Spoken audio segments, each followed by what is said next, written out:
Pilihan saya cuma satu, saya mati di Yogyakarta tanpa penghasilan maksudnya, atau saya balik ke Tulungagung. Ke Tulungagung waktu itu saya cuma ingat masih ada orang tua. Ya udah saya bawa uang terakhir dari Yogyakarta tinggal 2.500.000 kalau nggak salah. Waktu itu saya pesan gerobak kecil pakai aluminium, harganya sekitar 1.500.000 dan sisa modal itu buat modal bahan.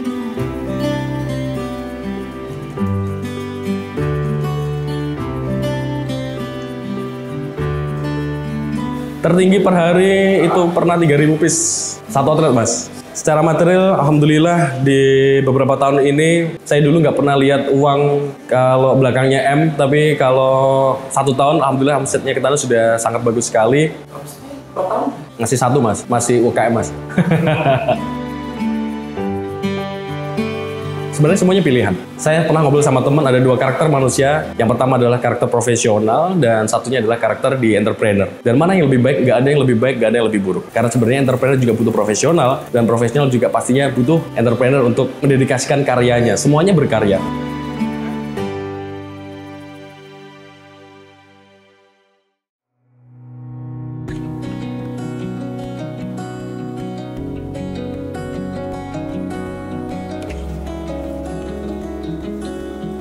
Assalamualaikum warahmatullahi wabarakatuh. Perkenalkan, nama saya Willy Firjatullah. Saya brand owner dari Dimsum Ketandan Indonesia. Dimsum Ketandan Indonesia awal mulanya jualan dimsum, tapi sekarang udah berkembang juga di produk yang lain, ada bakmi dan juga produk-produk masakan oriental. Awal mulanya saya, karena asli Tulungagung, Mas ya, mungkin sebenarnya Allah dulu sudah ngasih saya gambaran itu di Yogyakarta. Saya dulu lulus SMA di Tulungagung. Terus saya ngikut arahan dari orang tua sebenarnya. Bapak sama ibu dulu sepakat untuk mengarahkan saya ke Yogyakarta untuk sekolah perhotelan. Awalnya gitu. Lalu waktu itu saya ngikut aja karena saya rasa untuk memutuskan itu belum punya. Jadi yang ada dalam hati itu seperti ini. Selama saya ngikut kata orang tua, insya Allah nanti akan diberikan jalan. Kayak gitu. Jadi saya sekolah selama 6 bulan, saya ikutin semuanya mulai dari awal sampai akhir. Lalu singkat cerita saya mengikuti program magang. Kebetulan waktu itu saya mengikuti program magang di Singapura di Japanese Restaurant. Sebelum itu saya juga sudah mulai nyicil bekerja casual di hotel. Saya mulai dari kegiatan ngelap piring dulu. Balik lagi ke Indonesia selesai program magang. Waktu itu saya harus laporan ke bagian sekolah tempat kursus itu. Setelah itu saya dinyatakan lulus dan saya sudah mulai fokus untuk bekerja di bidang hospitality. Waktu itu untuk sekolah hospitality-nya saya dapat teori 6 bulan, lalu saya magang 4 bulan, jadi total kurang lebih 1 tahun. Saya menemukan arah waktu saya melakoni pekerjaan sebagai waiter. Waktu itu saya fokus di bidang hospitality, food and beverage service. Saya menikmati pekerjaan itu, terus saya juga akhirnya mempunyai angan-angan. Anganannya adalah saya ingin bekerja di bidang ini secara profesional. Sebelum ke Yogyakarta, saya sudah punya niat bagaimana caranya membantu orang tua saya. Karena saya anak pertama, waktu itu saya merasa bertanggung jawab untuk gimana caranya membantu orang tua. Jadi fokusnya adalah bekerja sebenarnya, bukan kuliah. Lalu ada pandangan juga untuk naik ke kapal pesiar. Jadi saya waktu itu sempat tergiur, cuman mengurungkan niat. Waktu itu saya nggak jadi ke kapal karena saya merasa goal saya bekerja itu nggak hanya cuma duit. Saya merasa seberapa banyak pun uang yang saya dapatkan, kalau saya jauh dari keluarga, nanti kalau saya menikah, saya jauh dari istri dan anak, itu kayaknya uang sebanyak apapun nggak akan terasa nikmat kayak gitu. Waktu itu saya sebenarnya keterima di Qatar, di hotel darat, tapi ditawari untuk 2 tahun bekerja di sana, kontrak. Disitulah saya mulai memikirkan lagi. Saya nolak kontrak 2 tahun, saya tanya lagi ke orang tua, saya tanya ke bapak. Waktu itu saya nanya gini, Pak, saya dapat kontrak 2 tahun kerja, kira-kira gimana, diambil atau enggak? Waktu itu bapak cuma bilang gini, sekarang sepertinya waktumu untuk sekolah. Lebih baik sekolah lagi dulu aja sebelum nanti fokus ke pekerjaan. Karena nanti pekerjaan kamu akan dapat kesempatan yang lebih banyak. Kalau sekarang cari kesempatan untuk sekolah dulu lagi. Bapak itu guru SD di Sendang, sekitar 30-40 tahun, sekarang udah purna, Mas. Kalau ibu rumah tangga. Kalau karakter bapak itu, bapak tegas, disiplin, ibunya lebih ke lembutnya, kayak gitu.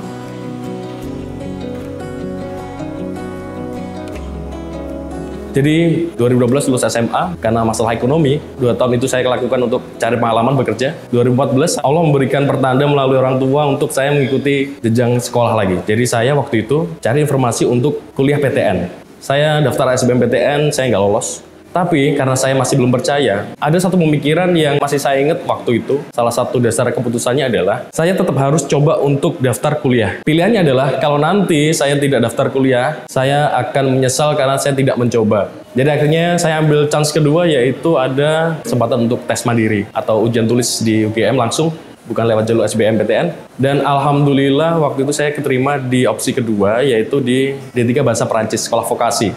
Di titik itu, 2014, keputusan saya berubah drastis karena saya tertarik di bidang public speaking. Saya tertarik spesifik untuk menjadi MC. Singkat cerita lagi, setelah itu saya dapat kenalan untuk ikut bekerja jadi announcer radio. Jadi afirmasinya berubah. Waktu itu aku pengen jadi profesional di bidang hospitality. Nah sekarang aku pengen profesional di bidang MC. Setelah itu saya menggeluti itu, alhamdulillah 2015 saya mulai on. Sampai ke 2018, saya 2017 join di radio. Jadi kalau di Instagram nama saya Willy Firza. Kenapa Willy Firza? Karena itu adalah nama siaran saya waktu itu. Masih saya pakai. Terus akhirnya 2019 saya lulus. Nah ini titik dimana saya berubah juga untuk memutuskan ke bidang entrepreneur. Jadi waktu itu saya mengikuti banyak event saat MC ya. Salah satunya waktu itu inspirasi muncul saat saya mengikuti Art Job. Jadi MC di event Art Job gitu ya. Dan saat MC di Art Job, saya makan dimsum. Jadi ada tenan yang jual dimsum di Art Job waktu itu. Brandnya ada, di Tulungagung juga ada. Waktu itu saya tertarik untuk nyoba. Saya makan satu, setelah itu tiba-tiba kayak kalau diceritain mind blowing gitu ya. Dan di situ kata hati saya berubah lagi. Saya pengen jualan dimsum. Nggak tahu gimana caranya, pokoknya saya pengen jualan dimsum. Jadi ada 3 fase sampai ketemu dimsum. Yang pertama adalah bekerja di hotel, bekerja sebagai MC, dan yang ketiga adalah saya pengen jualan dimsum.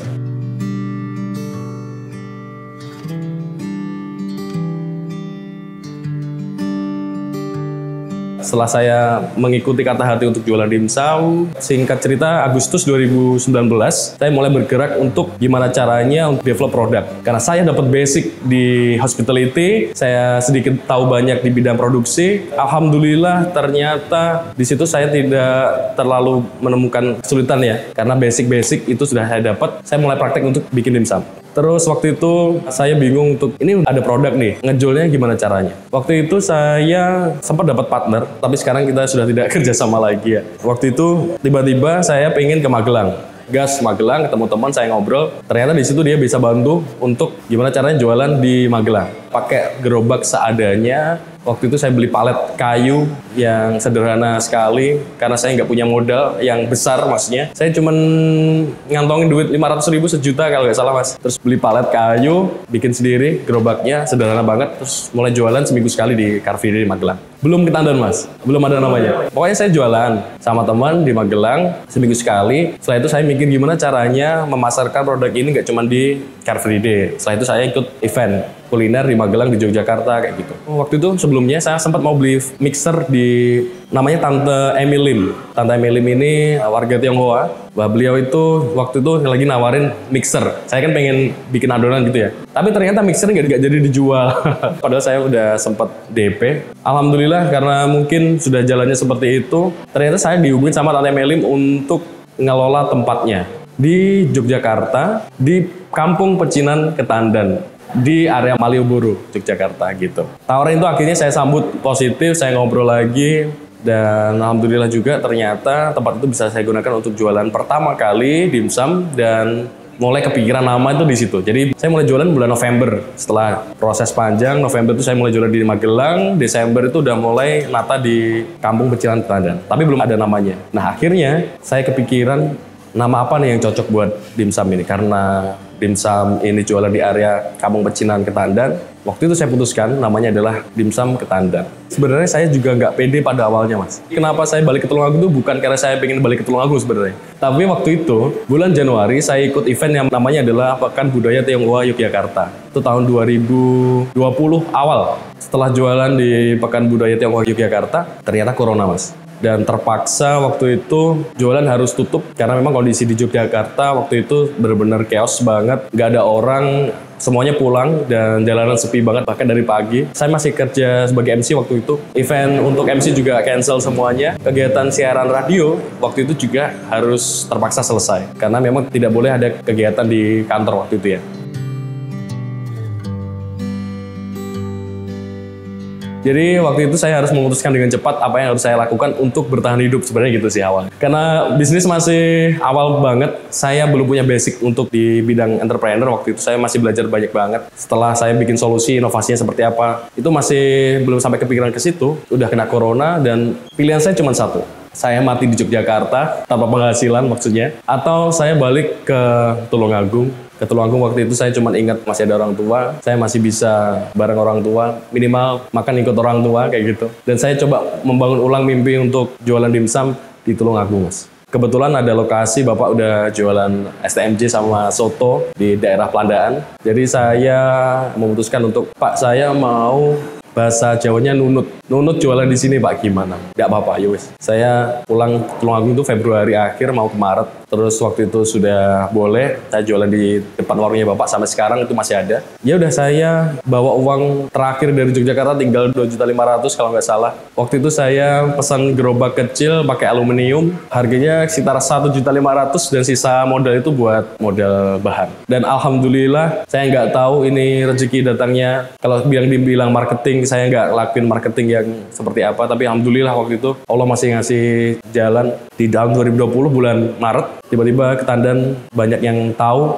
banyak yang datang, dan mungkin penasaran atau seperti apa. Saya waktu itu kurang paham, jadi saya belum ada basic menganalisa market waktu itu. Dan alhamdulillah di situ 2 bulan setelah di Tulungagung, penjualan meningkat banyak persen pokoknya. Saya memutuskan untuk cari karyawan. Jadi setelah 2 bulan atau 3 bulan atau 4 bulan lah, itu baru ada karyawan. Jadi setelah itu saya belajar banyak banget tentang bisnis. Saya belajar dan waktu itu banyak yang pengen istilahnya adalah pengen franchise kayak gitu dulu. Tapi saya belum tahu sistem franchise itu harus seperti apa. Jadi saya belajar secepat mungkin gimana caranya, dan alhamdulillah dari tahun 2021 itu sampai sekarang berarti total ada di Tulungagung ada 2, di Kediri ada 1, di Blitar, Jombang, Pare, sempat buka di Surabaya tapi tutup, sempat buka di Semarang juga ada 2, lalu di Magelang. Semuanya masih jalan. Yang di Semarang itu ada reseller juga sekarang, tapi berubah program. Dan alhamdulillah juga sekarang reseller selain mitra yang sebelumnya itu, mitra juga masih bertambah terus setiap harinya.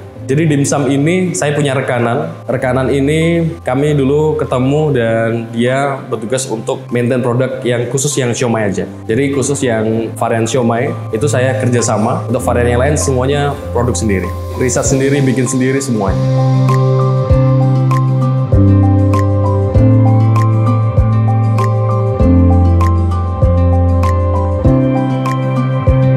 Percaya diri akhirnya, waktu itu kan saya bilang, sepertinya saya punya feeling, saya sepertinya punya calling, punya intuisi di bidang ini. Jadi saya menggunakan kesempatan itu untuk melihat tren market. Nah, jadi dari situ saya menilai ternyata peluang itu tiap hari ada di sekitar kita. Peluang itu ada, tapi banyak orang yang nggak sadar bahwa peluang itu ada. Ada namanya red car theory. Kayak kita ada di tengah jalan dan kalau kita nggak fokus sama mobil warna merah, kita nggak sadar berapa kali dilewatin mobil berwarna merah. Saya mulai pede karena saya tahu di sini ternyata market ini masih responnya positif di produk dimsum. Kenapa? Karena dimsum ini salah satu produk yang R&D-nya cukup sulit. Bahkan jika ada yang bisa bikin pun, untuk bikin yang punya karakter atau mungkin punya cita rasa yang beda itu memang perlu waktu yang agak lama kayak gitu, Mas.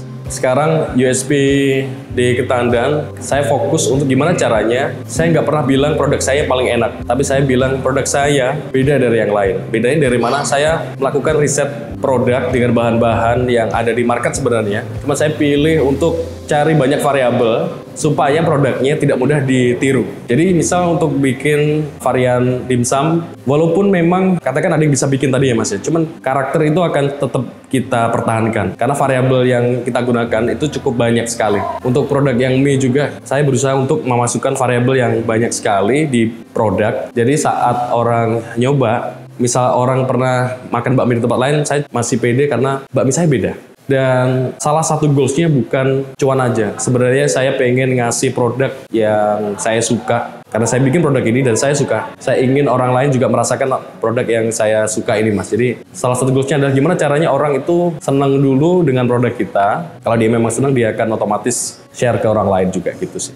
Menurut pengalaman saya untuk di bisnis F&B yang sudah saya lakukan saat ini, untuk membuka cabang itu adalah keputusan yang sangat besar sekali, Mas. Jadi waktu itu saya sempat terburu-buru untuk buka cabang. Dan setelah saya evaluasi lagi, ternyata ada waktu yang pas untuk gimana caranya kita dapat buka cabang. Caranya adalah yang pertama kita harus cek dulu di bagian omset. Apakah omset di outlet utama ini sudah bagus atau belum? Setelah omsetnya bagus, saya fokus untuk gimana profitnya sudah ada atau belum. Jangan-jangan omsetnya gede doang nih, tapi HPP-nya juga gede, jadi profitnya nggak ada. Setelah profitnya sudah dinilai cukup bagus, saya beralih ke bagian sistemnya gimana. Jangan-jangan teman-teman di lapangan itu masih kocar-kacir ngerjain produk, ngerjain servis, ngerjain banyak aspek yang harusnya memang beres dulu. Jadi yang dievaluasi setelah itu adalah sistem. Entah itu sistem untuk R&D-nya seperti apa, distribusinya seperti apa, supply-nya aman nggak nih kalau saya pakai produk A untuk salah satu bahan. Jangan-jangan discontinue di tengah jalan kayak gitu kan. Jadi harus ditilik dulu semua hal di belakangnya secara sistematis, ada di supply chain, ada di bagian marketing, dan di finance tadi. Kalau dilihat profitnya bagus, sistemnya gimana, pencatatan keuangan sudah bagus atau belum, waktu supply chain untuk timnya, distribusi produknya gimana, aman atau belum, dan di marketing saya lagi fokus untuk ngerjain sekarang. Nah setelah sistem, baru fokus ke scale up. Bisnis itu kalau omsetnya udah oke, profitnya udah oke, sistemnya udah oke, baru di copy boleh tuh. Jadi kita buka warung lagi di Kediri atau di Malang atau di Surabaya. Itu dengan minimal ada 3 tadi, udah oke semuanya, bisa kita lihat datanya bagus, sistemnya bagus jalan. Kita pindah ke lokasi yang lain dengan karakteristik yang beda juga, demografi beda. Nanti di sana ternyata ada tantangan baru juga, kompetitor gimana caranya kayak gitu sih Mas. Baru pede untuk buka cabang. Jadi kalau buru-buru bahaya banget.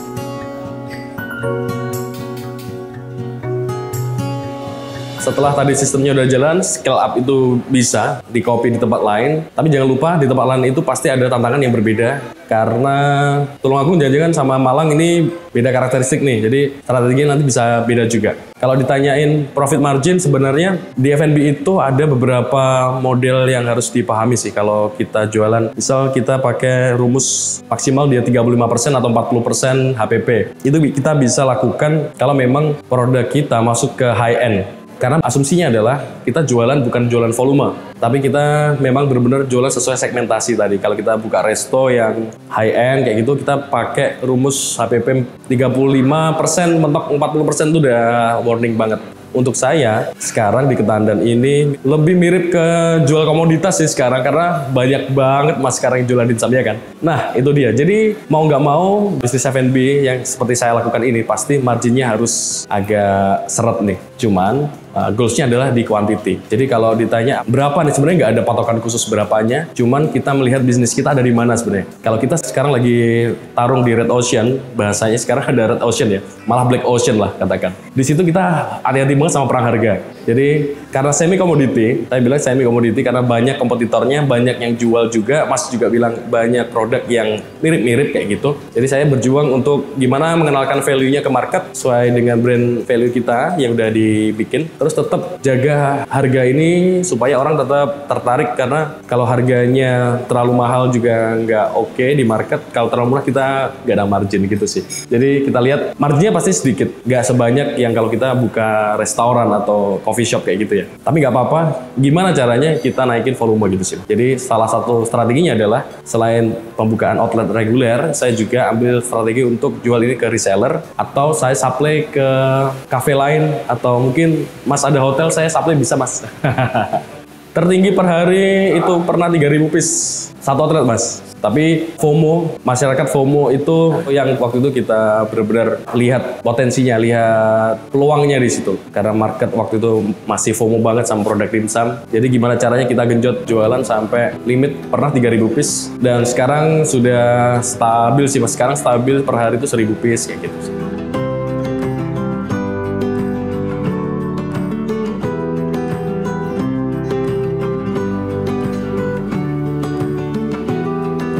Untuk survive di tengah banyaknya market yang FOMO itu tadi, tetap value itu harus ada. Brand value itu tetap harus kita pegang teguh. Brand value apa aja yang harus kita lakukan. Di Dimsum Ketandan saya pengen benar-benar tim yang ada di sini memberikan servis yang minimal standar banget lah. Kalau saya lakukan dulu itu standar sebenarnya, tapi mungkin di Tulungagung ini akan jadi sesuatu yang beda untuk di bagian servis mungkin. Untuk bagian produk juga tadi saya sebutkan produk sedikit berbeda lebih baik daripada sedikit lebih baik, itu kata Panji Pragiwaksono. Dan itu memang benar. Saat produk kita beda, value-nya apa?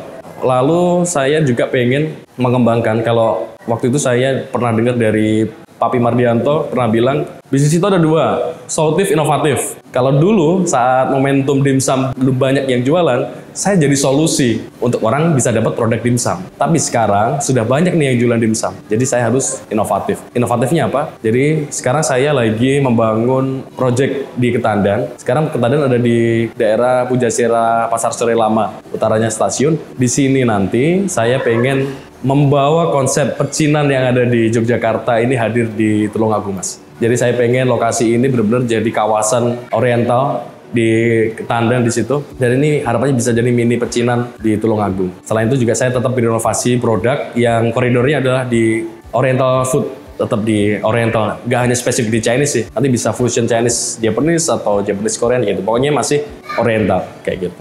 Jadi orang mengenal sesuatu, jika kalau dia setuju, orang itu akan banyak yang melakukan, akan jadi habit baru. Orang akan mudah ingat kalau ternyata habit itu sudah melekat di kepala. Kalau bahasanya kita berusaha untuk jadi top of mind di sini. Itu tadi, untuk bisa sustain, gak hanya ngomongin produk sebenarnya. Untuk sustain di F&B, di tengah banyaknya badai FOMO tadi, kita harus benar-benar tetap menekankan value ke customer. Gak hanya produk aja, mungkin produk ada yang lebih enak, tapi apa yang tidak kamu dapatkan di sana ada di sini. Jadi value itu tetap harus diberikan ke customer sebaik mungkin, supaya nanti kita nggak perang harga, supaya kita nanti nggak masuk ke market komoditi.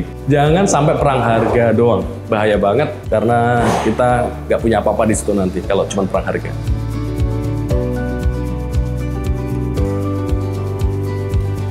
Kalau kita mau jualan produk sebenarnya kita harus cek ombak dulu deh. Cek ombak dulu berarti kita harus cek dulu produknya, valid nggak? Jangan-jangan saya menggebu-gebu membuat salah satu produk, tapi ternyata produk itu nggak dibutuhin sama market. Kita harus analisa dulu, kita lihat dulu market itu sebenarnya butuhnya apa sih. Misal kita harus inovasi produk, kira-kira ini diterima oleh market atau enggak. Kita buat dulu samplingnya, dan kita harus cari juga untuk market sample untuk coba produk kita gitu, Mas. Jadi bahasanya waktu itu saya pengen bikin kurasi produk di Dimsum Ketandan. Kurasi produk itu gimana? Jadi saya ngundang orang yang memang dia bukan food enthusiast gitu ya market. Jadi saya bahasanya orang awam itu adalah orang yang mau mencoba dan dia jujur untuk ngasih feedback sama kita. Untuk bertahan di F&B itu nggak boleh ego, nggak boleh bilang ini pasti enak, enggak. Yang bilang enak tuh bukan saya, tapi market yang bilang. Jadi kita harus coba dulu produk value-nya gimana.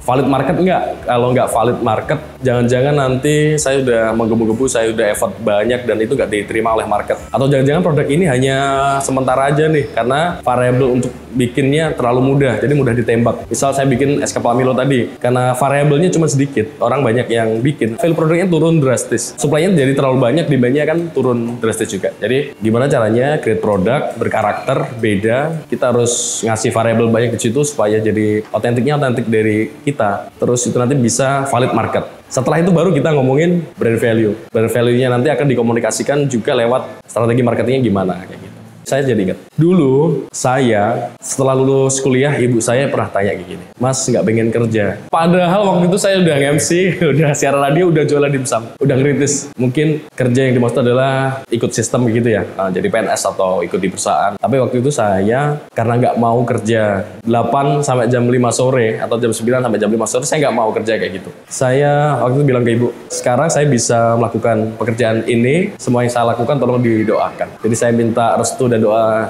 ke ibu, dan ibu, oh, ya wes lah, memang itu yang kamu inginkan, semoga diberikan berkah, diberikan jalan, dan itu alhamdulillah sampai sekarang saya rasakan. Gak enaknya adalah, dulu saya nggak mau kerja 8 sampai jam 5, Mas. Sekarang saya kerja 24/7, 365.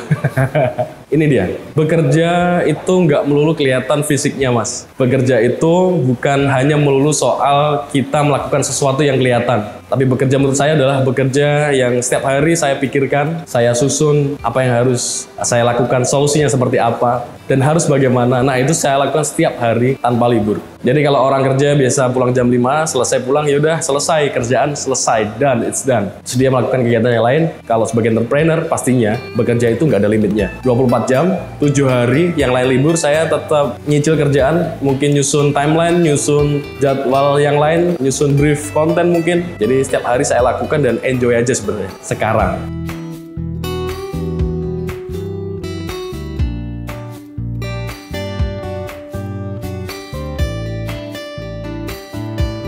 Sebenarnya semuanya pilihan. Saya pernah ngobrol sama teman, ada 2 karakter manusia. Yang pertama adalah karakter profesional, dan satunya adalah karakter di entrepreneur. Dan mana yang lebih baik? Nggak ada yang lebih baik, nggak ada yang lebih buruk. Karena sebenarnya entrepreneur juga butuh profesional, dan profesional juga pastinya butuh entrepreneur untuk mendedikasikan karyanya. Semuanya berkarya. Entrepreneur berkarya untuk creation, dan profesional itu dia juga create di sistem itu gimana caranya dia growing up terus-menerus kayak gitu. Jadi saya mengenali diri saya dan memilih untuk jadi entrepreneur.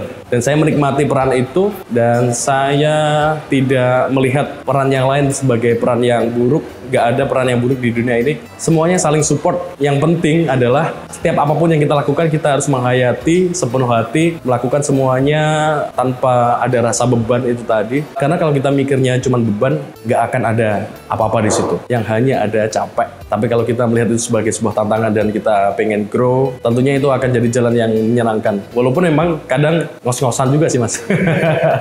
Dari semua itu kuncinya adalah manusianya. Jadi waktu itu saya punya mentor namanya Pak Markus. Waktu itu beliau saya tanya juga, Pak, di bisnis F&B gimana caranya sustain? Beliau tidak menjawab marketing, beliau tidak menjawab supply chain, beliau tidak menjawab gimana caranya R&D dan sebagainya. Waktu itu beliau hanya memberikan cerita. Saya punya tim, Mas Willis. Dia kerja di kitchen. Waktu itu saya lihat dia kayaknya lagi capek, lagi sedih. Saya tanya, ada masalah apa? Kalau memang hatinya lagi sedih atau dia lagi punya beban, coba sekarang santai dulu aja. Saya kasih waktu untuk mikir dulu. Nanti kalau udah cerita ke saya. Biar kamu nanti ngelakuin pekerjaan ini seneng lagi. Biar kamu nggak terpaksa melakukan pekerjaan ini. Supaya pekerjaan ini akan jadi kebahagiaan baru untuk diri kamu sendiri kayak gitu. Jadi yang saya tangkap di bisnis F&B, kita harus paham market dan kita harus memanusiakan manusia. Kita harus paham bahwa tim yang kita ajak kerja ini, dia juga cari nafkah, dia juga cari teman mungkin di sini, dia dapat rumah baru di sini. Dan saat dia senang melakukan pekerjaannya, insya Allah nanti akan diberikan jalan yang baik juga.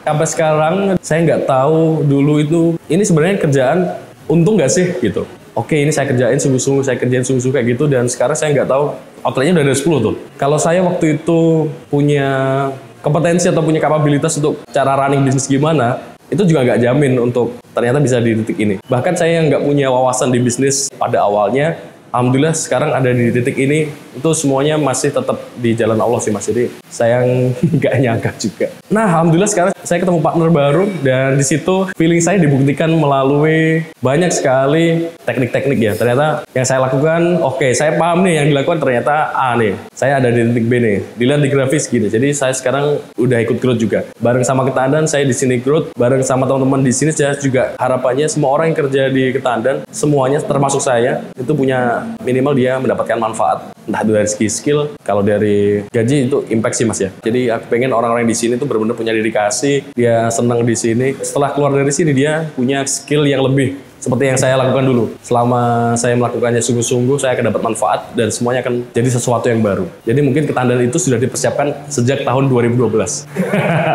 Karena saya harus belajar banyak di situ, public speaking, hospitality, gimana cara service, gimana bikin produk. Dan di tahun 2020, waktunya untuk mengunduh itu semuanya, menginstal di tempat baru, Dimsum Ketandan. Itu dia, Mas.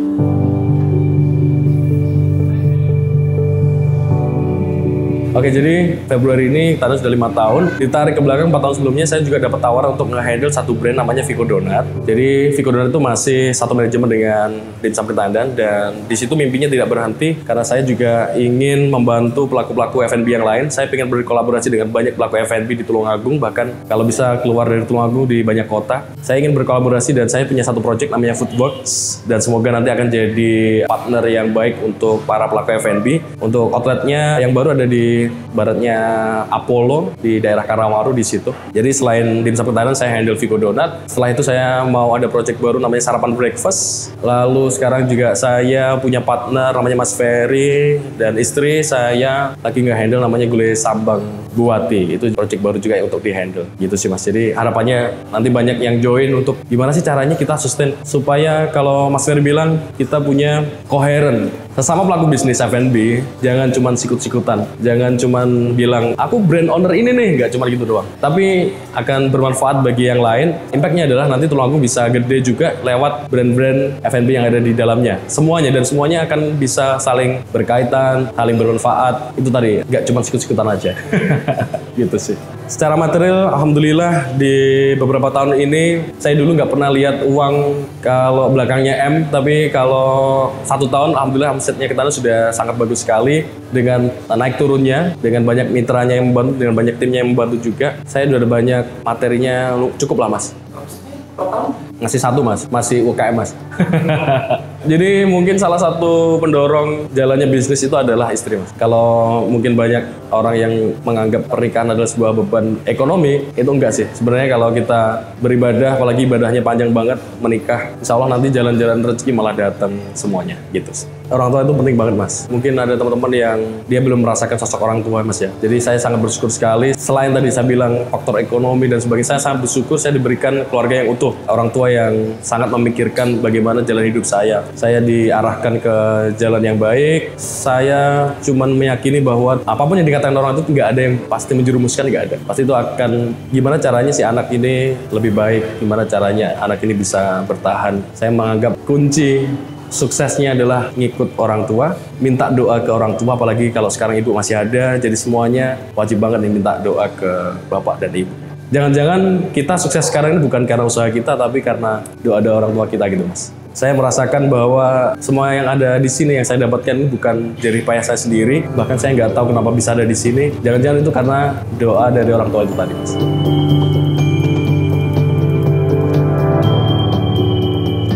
Saya melihat ketegasan dan disiplin itu saya dapatkan dari Bapak. Jadi terima kasih banyak telah memberikan sosok yang tegas dan disiplin. Bahkan saya sempat takut dulu ngobrol sama Bapak, tapi sekarang sudah banyak waktu untuk ngobrol. Saya melihat kebijaksanaan di situ, saya melihat keberanian, dan saya melihat kelembutan yang saya contoh dari ibu saya. Jadi saling melengkapi sih Mas. Saya ucapkan terima kasih banyak sudah memberikan kepercayaan. Karena mungkin dulu saat saya tidak diberikan kepercayaan, saya tidak akan ada di sini juga. Kalau mungkin orang tua saya tidak percaya saya bisa melakukan pekerjaan ini, mungkin saya akan diarahkan ke tempat lain. Tapi waktu itu orang tua memilih untuk percaya, dan saya dapat melakukan semuanya dengan sepenuh hati.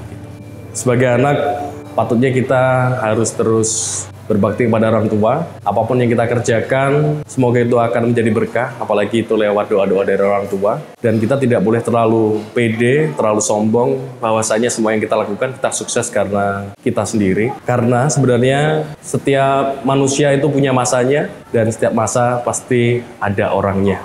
Jadi tetap ingat kepada Allah, tetap berbakti pada orang tua. Jika memang orang tua sudah tiada, hendaklah kita terus mendoakannya, apalagi ini sudah masuk ke bulan Ramadan. Baik, dan saya, Wilis Firjatullah, Business Owner dari Dimsum Ketahanan Indonesia, yang ada di Jalan Kapten Kasihin, Pandaan, Tulungagung. Saya mengucapkan banyak terima kasih, semoga ini menjadi hikmah bagi kita semua. Dan sekali lagi, izinkan saya untuk mengucapkan merci beaucoup, dan Assalamualaikum warahmatullahi wabarakatuh.